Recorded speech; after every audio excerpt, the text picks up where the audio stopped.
Hello everyone, welcome back. In this video, I'm going to show you how to swap USDT to Sol on Phantom Wallet.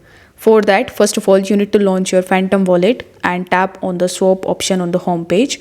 Now once you tap on swap, you will be landed on this swap page where by default you will see the transaction from Sol to USDC. So first of all, you need to tap on this drop down menu in the you receive section, and here you need to simply search for USDT. Now once you type USDT, you just have to simply select it, and once you see USDT in this section, you need to tap on this purple gear icon in order to get it from USDT to Sol. Now you just have to enter the amount of USDT that you want to swap into Sol, and then it will show you the transaction fees and some of other details. So you just have to simply review these and tap on the swap option in the bottom.